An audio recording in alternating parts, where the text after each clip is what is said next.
Thank you, Sanjeev. Sorry. Hello, everyone, and welcome to our first webinar for May. That should all be working now. So, welcome from PCTE and all of my colleagues who helped me pull this presentation together. I'm going to begin with a little bit of news on our company. So, we're in the middle of our end of financial year sale, and we've got offers on all of our different product ranges. For the ground penetrating radar range, we're offering a free battery with purchase and an extra training session. And this is for both our larger utility location radars and the concrete scanning radar equipment. On the non-destructive testing equipment range, we're offering a $200 discount on some of our most popular systems. We have the Silverschmidt PCN, which is the data logging version of the Silverschmidt rebound hammer, and the Profoscope Plus. So if you go with the data logging model, there's a discount there. We'll also offer a training session with your local rep on this equipment as well with purchase. Finally, for our range of laboratory testing equipment, including cylinder grinding equipment, compression testing machines, soil lab equipment, asphalt lab equipment, we're going to be offering free delivery on these. And seeing as these can be some quite significantly bulky systems, there's a definite saving to be made there as well. So please do give this some thought. Now, a little bit of bookkeeping. I'm actually presenting from our new warehouse in Sydney. We've moved from Belrose to French's Forest with our service centre, my office and the warehouse storage. And so the new address and the new phone number are on screen. If there's anything we can do to help you out, you're welcome to give us a call and drop on by. In particular, in June the 20th, we have an event coming up with my colleague Stuart McCurdy, who's our expert on ground penetrating radar systems. We'll be doing GPR at the warehouse. So we'll do a quick theory presentation on radar in person. There'll be a few test courses set up to see how you can do with the systems out in the real world, and we'll offer a barbecue dinner. So you'll be very welcome to come along if you're in Sydney, and I look forward to meeting some of you in person there. So, without further ado, let's begin today's presentation, which is going to be on sonic testing in concrete structures. So I'm going to start out with just a little bit of theory on this equipment. Just enough so you know why you'd use a sonic system, what I mean by when I say sonic testing, and then I'm going to go quickly through a couple of different test techniques. The one thing I'm going to be discussing in most depth is impact echo testing and a couple of different varieties of pulse echo and pulse velocity testing, as these are the most generally applicable tools, but I will mention in specific sections when I get to applications where other test techniques would be appropriate. So let's begin with what do I mean when I say sonic testing.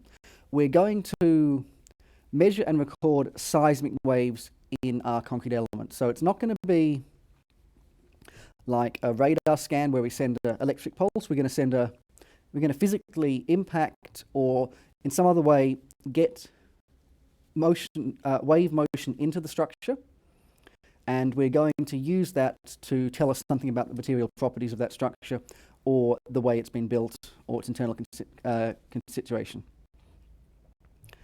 Now, I say seismic waves because there's a couple of different propagation methods that's common to waves moving through concrete. So the most commonly used, especially for pulse, what's known as ultrasonic pulse velocity testing, is the compression waves. These are a forward and back motion in the direction of travel. So a compression and a tension front passing out from a strike or where a sensor's imparted the compression wave or P wave energy. Transitioning out from the center. Now, the other commonly used form of energy for concrete testing in particular is shear waves. Shear waves are a up and down shuffling motion. So if you look at my illustration here, the impact occurs from the corner driving the material up, and then our wave front has the initial upward motion and then a retrograde motion passing through the material forward. Now it's not, so we need a different kind of impact for each, and depending upon the sensors we use, we might have compression wave or shear waves and other forms of seismic waves traveling to the structure from that impact. So the most common and simplest way to get sound and seismic waves into concrete is to actually just hit it. And when we do, we induce three different forms of energy. We have the P wave or the compression wave. Now this is the fastest traveling wave. Then we have the shear wave motion, which follows along behind, slightly slower. And then we have the R wave or the Rayleigh waves. These are actually a surface energy transmission. And for the purpose of what we're traveling through the surface along, for the purposes of the testing I'm discussing today, I'm not going to go into detail on Rayleigh waves. The equipment we're going to talk about uses only the pulse waves, the compression waves, the P waves, or the shear waves. Now, the key advantage to understand with a compression wave is it's the fastest moving. So when we're doing something that depends upon a time of flight measurement, whether a point-to-point measurement from the surface to a receiver on the other end, or a sensor receiving an echo down and back, either way, we're going to get our compression waves first. So if we are planning a test, we can use that to only have compression wave energy. Now, when we do ultrasonic pulse velocity tests, we normally use a compression wave transducer, because that is always a direct transmission from one sensor, a sender, to a receiving sensor. And just to give you a top-down view of what happens, when we place our blow in the center of the element, these move out broadly and evenly from a hammer blow type impact. Now, let's go on to what's happening with a shear wave. Our shear wave measurement equipment has a special kind of transducer. Normally, it's a dry point contact transducer. And what that does is, rather than tap down on the surface, it moves backwards and forwards quickly, and this imparts a side-to-side motion on the structure. The key thing to understand about that side-to-side motion is we get a polarization of the waves coming from it.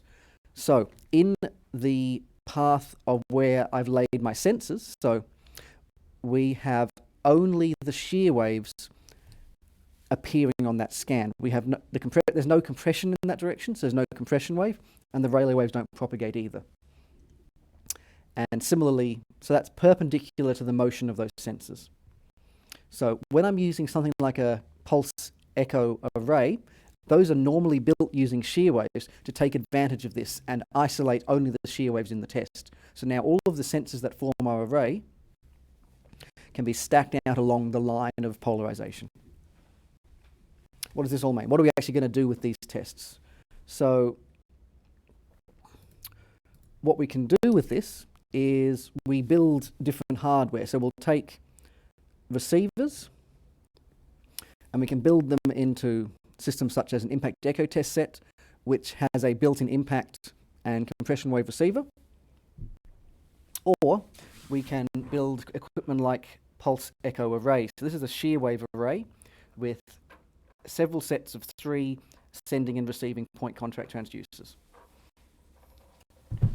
This hardware then gives us the commonly used test techniques. Now, just a quick aside on why you'd use a sonic test over other equipment like radar. It's to do with depth of penetration and sensitivities.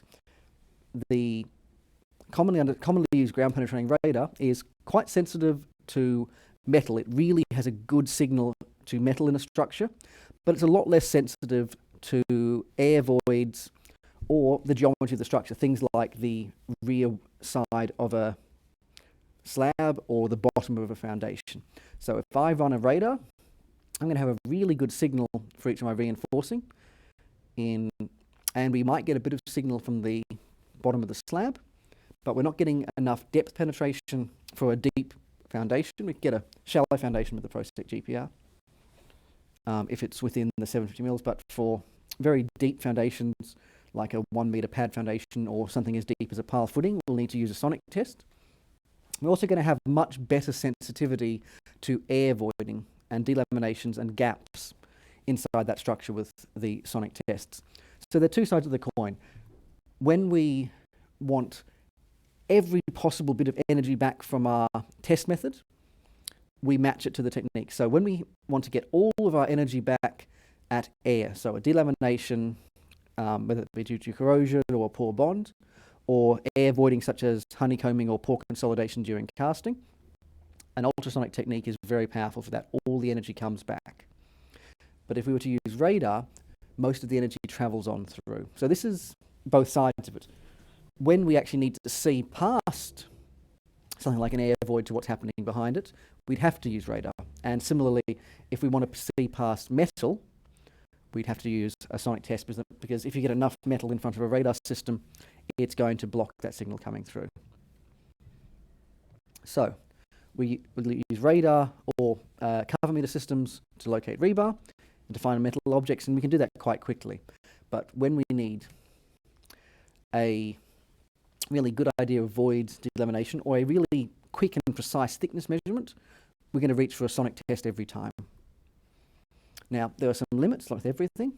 You can't see past very thick steel with radar. You can't see past your first air layer with the sonic test. Once you break the material, the sound wave can't travel through to what's beneath that. So, the NDT applications that I'm going to be discussing, I'm going to begin with something pretty basic, which is the geometry of a structure. So, how thick is this slab? How deep is this foundation? Or possibly something more complex, like how does a cast-in-place formwork thicken over a beam or similar? You can find all this with the sonic test, and you'll pick the test which is appropriate based upon how complex the geometry is. If it's just a thickness measurement, we can take a point measurement with something like an impact echo sensor, and then we're going to be able to immediately measure the thickness and go, yep, that's what I was expecting, or no, that wasn't what I was expecting. Whereas if we need to map out footing locations, maybe something like a pulse echo tomograph would be more suitable, because it's going to give us a visual image, and it's going to be much easier for us to spot where those things happen.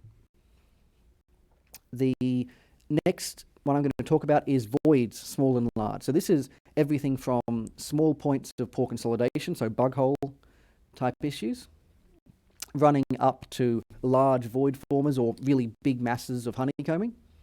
I'm going to talk a little bit about crack measurement, because crack measurement's a complex topic, but sonic waves offer us one of our only tools to evaluate crack depth. So I want to briefly touch on that. I'm going to talk about foundations and some of the tests specifically used to measure the depth of foundations and to assess the quality of their casting. And then I'm going to talk a little bit about some material properties. In particular, ultrasonic pulse velocity, the first and simplest sonic test created, does have some direct relationships and some correlated relationships to material properties such as strength and quality. There's also a relationship when you combine a compression and shear wave measurement to your elastic modulus. So, test techniques. I'm going to talk, the three that are going to be the big focus today is going to be ultrasonic pulse velocity, impact echo, and ultrasonic pulse echo, including using that as tomography, which is taking a point measurement and making a detailed picture from that point measurement. Ultrasonic pulse velocity is, as I mentioned, the first sonic test technique available. It's a point-to-point transmission of a seismic wave. This seismic wave is normally a compression wave, but using a special sender and receiver, we can instead send and receive shear waves. I'll talk about those in detail a little bit later. Now, Because the machine is built loosely like an oscilloscope, all it's going to measure is time of transit. So if we listen to what the machine's actually recording at its most basic level, we're just going to get a period of time. And it's going to send a pulse, and the pulse is going to be received by the receiving sensor. And if we want to make use of that time of transit, we need a way to compare it across that material at different thicknesses in different places. So we convert it to velocity by taking a measurement of the distances traveled. So if we know we're on a 200 thick slab or 250 thick slab, we'll enter that into the system, and it will take its time of transit and convert it to a velocity in meters per second. And it's this velocity that we take as a standard UPV measurement. This velocity has a correlation to the strength of the material, and it's also going to be affected by the makeup of the material. So if you have voiding inside your slab, it's going to change how that propagates. Now, the next technique I want to talk about, which is a simpler tool, is impact echo testing. So now we've gone from simply doing time of flight to recording a sound file. And from that sound file, we look at the dominant frequencies in that slab. It's a measure of the resonance of that slab. So rather than listening just for the ping from sender to receiver, we instead collect the entire sound wave arriving, and we process it to the graph you see up here. This is a graph of frequency by energy. And the red line on the graph represents the dominant frequency. It's the highest energy frequency in the test. And we've converted this using the velocity we believe to have taken. So if we had UPV tools, we could measure that as a pulse velocity, or we can estimate it because the speed of sound in concrete is nominally somewhere between 3,500 and 4,500 meters per second. So we use that to calibrate the thickness measurement. And you'll find that when you're normally presenting an impact echo result, you'll present it as thickness because it's the most informative and it's a very common tool to measure the thickness of slabs. Now, if we take this test in an area with voiding or damage, we're going to have a change in our result. I'll talk about that in the particular applications, but we're not going to measure that voiding necessarily unless it's very large, but we're going to see a change. So an experienced operator may view the graph and interpret it specifically, but it's because the tool is quite easy to pick the dominant velocities, and because we have that direct thickness relationship, it's very easy for an operator to use it purely for a thickness measurement or to find voids just by watching the change in the thickness values presented. Now, ultrasonic pulse echo is another time of flight measurement. We're doing things quite differently this time. We're, instead of sending from a sending sensor opposite or in a direct line from our sending signal to a receiver, we instead bounce the signal down and to the bottom of our concrete element. And we get a time of flight, and we're always going to present these results as thickness because the way that these probes are set up, it's possible to measure the shear wave velocity directly. So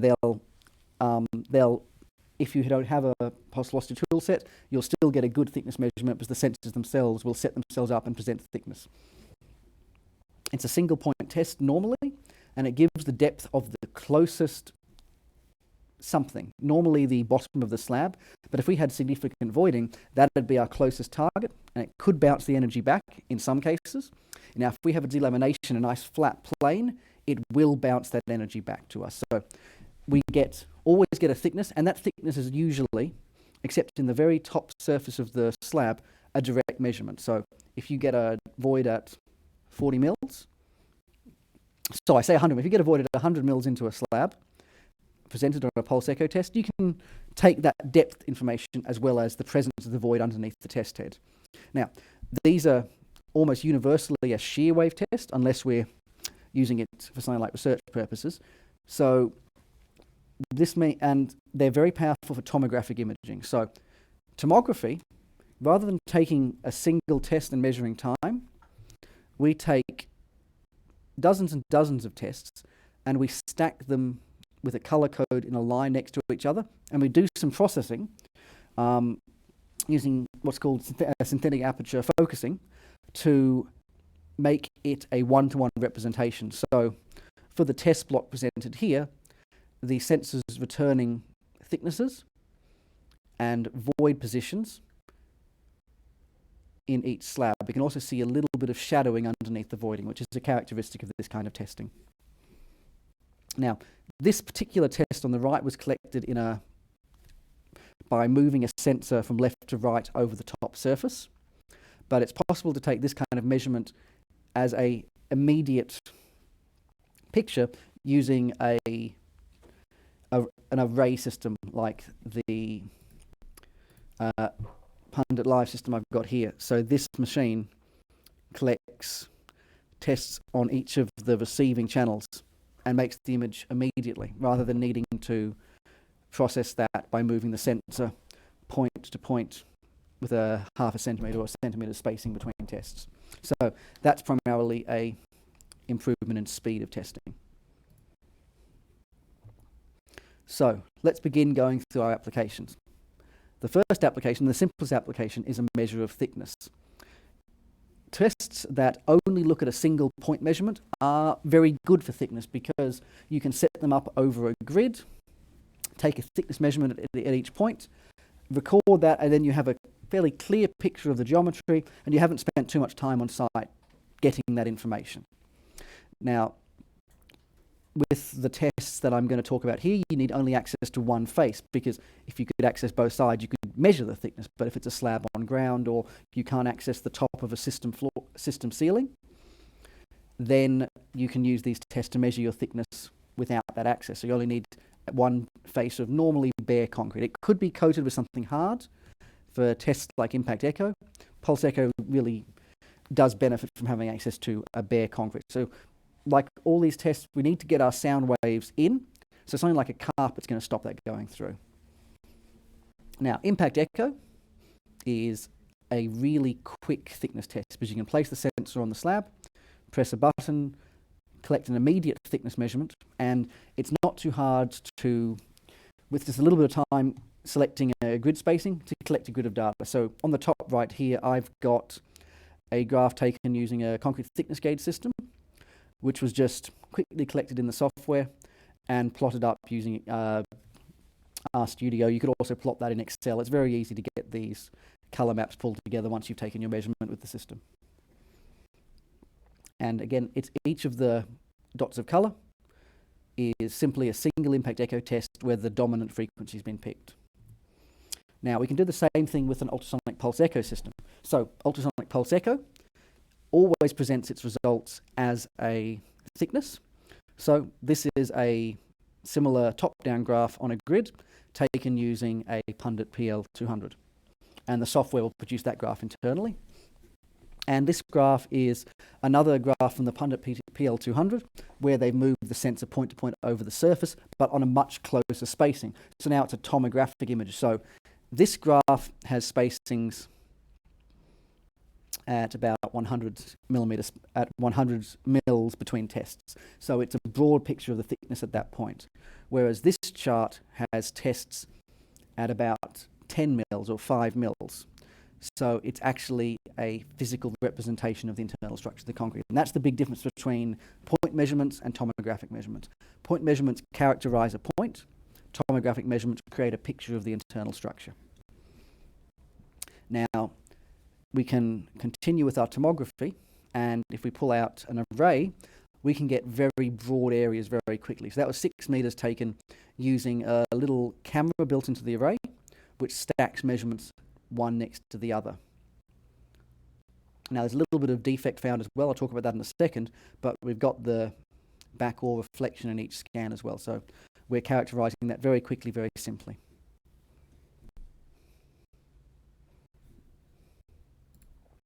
So going on to one of the most common uses of sonic tests is to find pore consolidation, so bug holes or honeycombing inside a concrete slab. And the critical thing to understand here is how big is findable. And that's going to depend upon the test we use. Our most sensitive tests to rather small bug hole type areas of poor consolidation, so bubbles avoiding scattered together, is a ultrasonic pulse velocity or an impact echo test. When we're doing ultrasonic pulse velocity, it's all to do with the speed of transmission. If we send our signal across a solid element, we're going to measure one velocity, and the transmission is going to occur at one particular time. In the same material, with voiding in the direct path, so this is important, the direct path of our pulse velocity test, we're going to see that slow down. So we've had a reduced velocity. It probably wouldn't double, as I've shown in this example. This is more just showing the effects of the tests. So again, we go from a fast arrival to a slower arrival. Now, if we move our sensors away from the regions of the defect and the ray path is no longer through that defect, we're going to get the same velocity. So it's important, if we want to find voiding in a specific area, you have to have your sensors placed with the line of travel of sound through that area. And this is a compression wave test. These are a kind of exponential transducer used to make a very fine contact in one spot on a pulse velocity test. Now, impact echo works differently. So impact echo is a test from the surface, and it characterizes a region, and it's a resonance test. So it's not like, so once again, we're listening to notes. So if we have a certain signal when we strike a solid slab, and then we take the same test on a slab of the same thickness with voiding, we're going to get a red shift. That means our frequency gets lower. We've hollowed it out. It's like now hitting a drum, so it's got lower in frequency. So what the user sees on his test is his thickness measurement decreases, and the peak on his graph moves to the left. We call this a red shift. So if you want to characterize small regions of voiding with impact echo, you're looking for a red shift. And this is quite sensitive in slab foundations. Now, the most important thing with impact echo and finding voiding is it needs to be an element that you can measure thickness on. And the voiding needs to be sort of inside the slab, not like a scabbling on the bottom or something like that, because then the thickness measurement won't change much. You need to have it affect the measured frequency of that slab. So very, very useful on plate elements like a slab or a wall. This is less useful on columns. Columns produce more complex resonances, and it becomes more difficult without extra care taken to look for voiding this way, unless the voiding is very close to the surface. Whenever you take an impact echo test and there's voiding directly near it on the surface, the whole test will go crazy. You'll lose the signal completely. Now, let's go from sort of bug hole type voiding to big lumps of honeycombing or void formers. So we've got quite a lot of nothing happening inside that slab now. We've gone from an issue of quality to an issue of big visible defect. If you cut the slab out, there'd be a hole in it. Quite obvious. Now, all of our sonic tests are now very appropriate for this particular application. UPV is exactly the same. If we pass a UPV signal through the region of void, it's going to slow down. Now, impact echo, this is where we might get a different change on an impact echo test. If the void is big enough and flat enough that when we strike the surface, we only get a thickness measurement of the thin section above the void, we see our thickness decrease. So practically our resonant frequency goes up. So we have a blue shift. The signal gets higher, the measured thickness gets smaller, and in this case we probably actually have a thickness measurement. Whereas with the red shift, of course, the thickness was no longer the thickness presented was no longer related to the frequencies. It was just a way of showing the defect. Now, UPE tomography, meanwhile, its one-to-one tools become apparent. If the voiding is clear enough to send a signal back to our machine, we're going to just get a very clear blob near to the point of the voiding, showing position and depth. Now, there's one more situation with a UPE tomograph where you may get a blanking instead.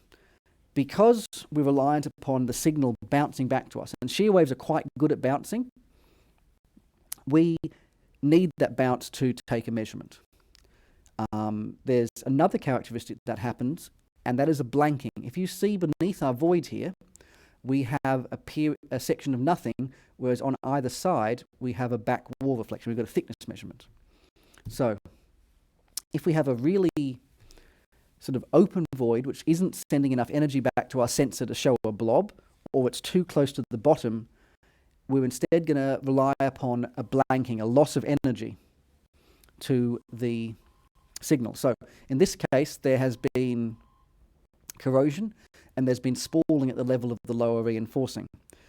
The pulse echo test now hits the rough, scabbly section rather than the nice flat section below, and we lose signal rather than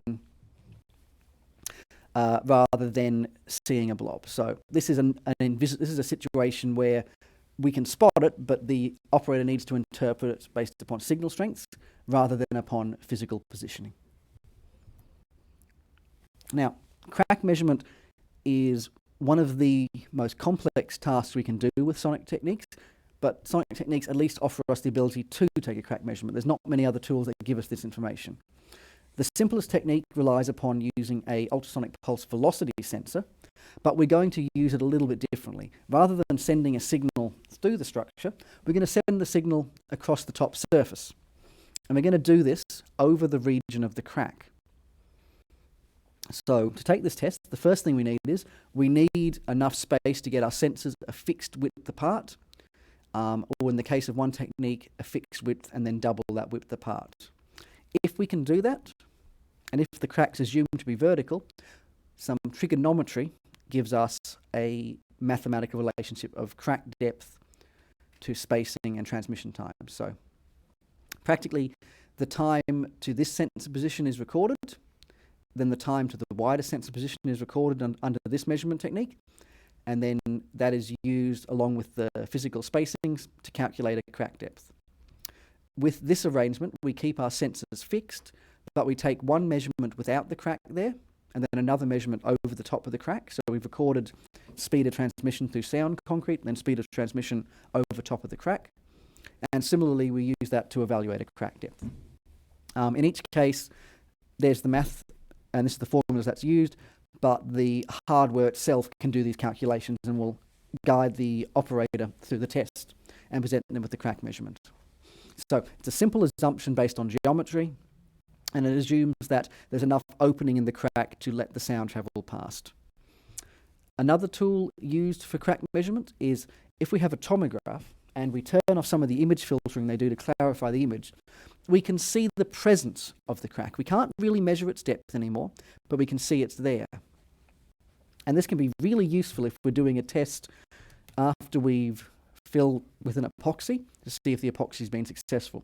There's also more esoteric tests like surface wave tests, which, as I said, I wasn't going to talk too much about, that can be used similarly to look for the presence of gaps and look at the success of gap filling. So if this is an application that's important to you, reach out to your local PCT contact or get in touch with me. I'd be very happy to talk through some more detail on this, but be aware that there's tools available to measure crack depths and that there's tools available to evaluate the success of things like epoxy filling for cracks. Foundation testing. So we can use some of the tests we've discussed already. In particular, Impact Echo has a particularly large depth range for testing. It can test down to 1.5 to 1.8 meters, depending upon the geometry and what we're up against. So this means we can start doing something like a pad foundation test with it, pick up the thickening of a slab or the thickening of a waffle slab and things like that when we're looking at constructions. But once you get to a column foundation, like a board pile, then the sort of most commonly used test is the pile integrity test or sonic echo. And that's a depth measurement and an integrity test, looking for defects such as a bulbing or a inclusion inside that pile. And that's based purely upon, again, a pulse echo, but now it's a compression wave pulse triggered by a great big hammer so the pulses of much lower frequency. Haven't discussed frequencies too much, but essentially the bigger the hammer, the longer it goes, but the less we can see with it. But finding the bottom of a pile is fairly simple. And we simply look at time of transit down and back for that strike. Ultrasonic pulse velocity is also used on piles, but it's used in a special setup. If water-filled tubes are embedded around the external area of the pile, it's possible to pass a sending and receiving sensor down these water-filled tubes, send signals through the water, through the pile and to the other side, and record a pulse velocity measurement. And just as with our voiding measurements earlier, for small or medium voids, we're going to slow it down and we're going to see, oh, that's a region of concern. That's not properly compacted. That's not in a good state. So the final measurement is material properties. And there's two key ways we use ultrasonic pulse velocity for material properties. The first is compression waves have an established correlated relationship to the strength of concrete materials. So if we measure velocities for different strengths of the same mix, so early age, and we build up a table, we can go, oh, we achieved a 4,100 pulse velocity on this mix, on a standard sample, and that relates to our previous testing in the lab before we took compressive strength tests to this much strength. And this is a fairly commonly used correlation. If you combine it with the Schmidt-Hammer test, which is correlated similarly, you can get a more accurate measurement, which is known as SON-REB testing. And that can be quite a good test when you absolutely cannot do any destructive tests, take any cores for strength. But it requires enough background information and enough work in the lab done on compressive samples to then take those measurements out on site. The other tool, which is a fairly common lab technique, is if we use a compression wave transducer, then specialist shear wave transducers, like the ones pictured over here, we can measure a elastic modulus and Poisson's ratio of that material. So this is a established relationship. The two velocities are measured, the density of the material is required as well, and this produces an elastic modulus of the material. So, as I said, just to quickly summarize what we've discussed, the thickness and geometry of a structure is easily done using a test that works from one point.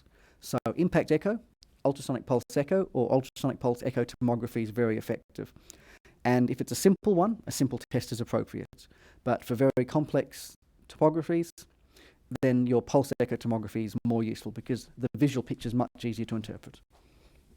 For small voiding, like bug hole and light honeycombing, you're going to have more success with a direct transmission through it of a pulse velocity test or impact echo. But once the voiding is large enough, it will begin to show up on ultrasonic pulse echo machines as well. So all of the sonic tools are good for this application, but the size of the void and the difficulty of finding it controls your ultimate choice. Crack measurement is specifically done with pulse velocity machines, and foundations can use impact echo because it's at least got a long enough testing range to be useful, but it's more common to use a pile integrity test or a test specific to foundations. There's a few more I didn't mention, but it's important, but your test for foundations will generally be a sonic test. And finally, on the material properties, that's a pulse velocity relationship. Now, just one final note on the sonic testing of a structure is sonic testing is not like a ground penetrating radar test. It's not a technique where you go, we're going to use ground penetrating radar, so we're going to take a ground penetrating radar machine. You'd want to just instead specify that we are going to use sonic testing in this application rather than specify we're going to use impact echo testing in this application, because depending upon your operators in-house or the people you work with in a testing company, they're going to have different expertise. Some might be really experienced with impact echo tests, and some might be more experienced with ultrasonic pulse echo tests. depending upon the application, both could be very successful for your needs. So the broad range of testing is sonic testing, but the specific tool used is going to be is best chosen by the people who are going to be using it, rather than something you want to specify directly. Now, I've given you some of the ways to know which ones are appropriate for each application, but there's no need to drill down and only use one technique or the other. Like with all NDT, the best option is to use a couple. If you take out a pulse echo machine and an impact echo machine, collect data on a grid with both and compare them, and you get the same results, you're immediately much more sure about the outcome of your testing than if you'd only brought out a single device. And if you then take some core drills or some other information to confirm the non-destructive tests to a point of physical evidence, then you've got a really good test setup and you've really been thorough on your NDT work. Now, I've got a few more minutes, so if there are any more questions or support, I'll keep an eye on the chat box and I'll answer them here. This presentation will be downloadable. It's going to upload itself automatically to YouTube. I'll make a short edit to cut out the beginning and maybe the question section, or I'll cut that out separately. But yes, it will be available. So I'll keep an eye on the chat for questions, and I'd be very happy to answer them now.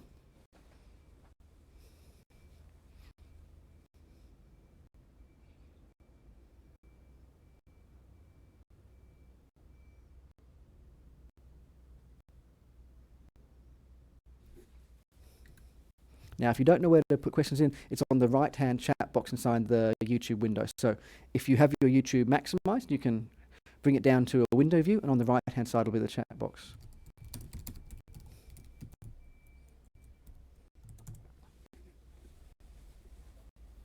Now, we have a number of these tools available. In particular, ProSec have just released the Pundit Live Array system, which is an ultrasonic pulse echo tomograph. We're really happy with this, and we're really enjoying the artificial intelligence features it's made available. And as I mentioned, I'm also very fond of impact echo as a straightforward point test. So the Olsen instrument concrete thickness gauge is a very appropriate tool for that. It only needs a computer. It's a single cable connection, and then you can collect data suitable for graphing, and you get the full power of impact echo test.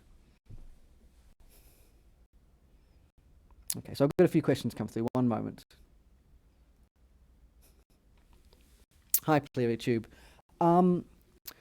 We certainly can't give it to you for a year or two, but if you do want to see a demo of the equipment and you're in any of the major cities in Australia, we'd be very happy to reach out and help. Now, Peter, it's a little bit tricky for me to give an exact cost to hire these with an operator.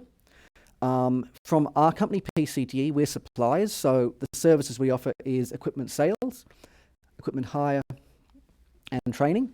So if you want to reach out to us directly on our website or get in touch with your local manager, he'd be very happy to give you some cost for hire and training. And then you'll find with a simple technique like impact echo, you can be out and testing in half a day's work. And that's not something that you would need an outside operator for. But if you do need something like a more advanced test, we know all the good testing companies in the local areas, and we're very happy to recommend someone. Now, in regards to UPV for crack measurements, so yes, the readings that are taken on crack depth measurements, I'll just bring it up again.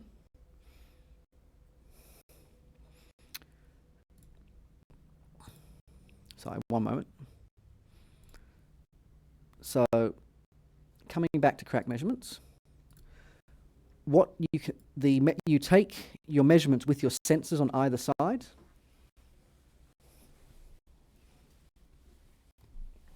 and you will then move your sensors further apart.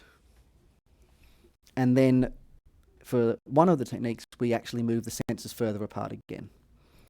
Hi, Julianne. Nice to hear from you. So on the sonic methods for concrete thickness,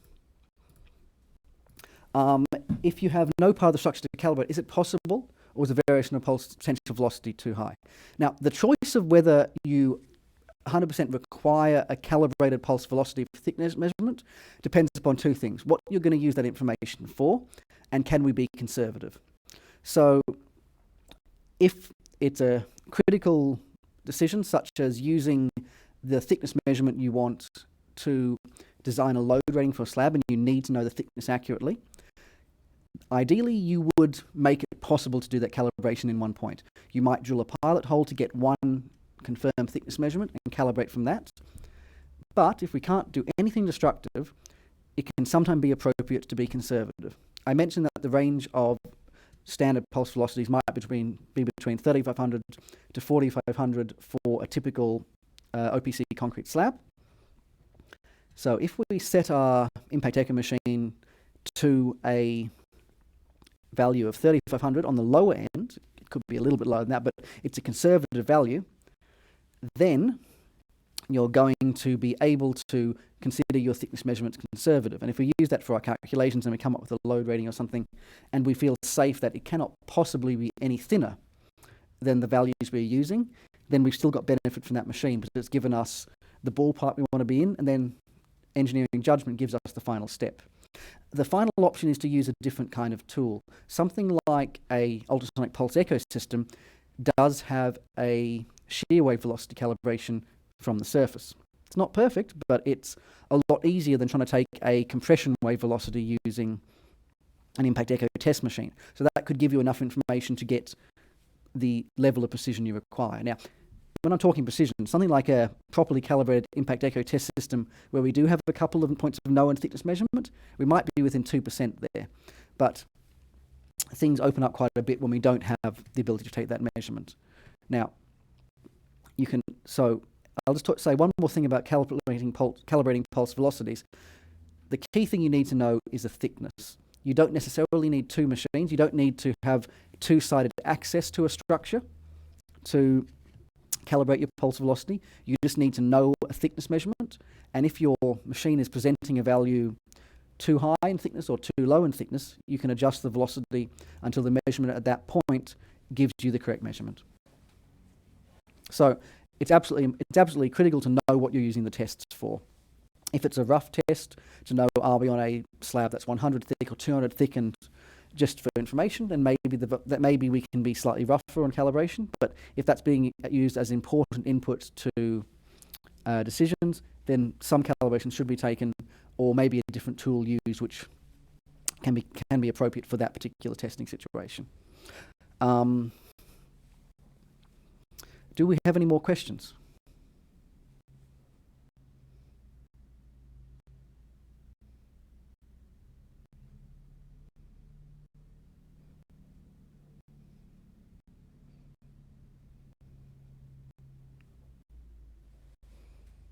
Okay, look, thank you so much for joining us. If there's anything more we can do for you, please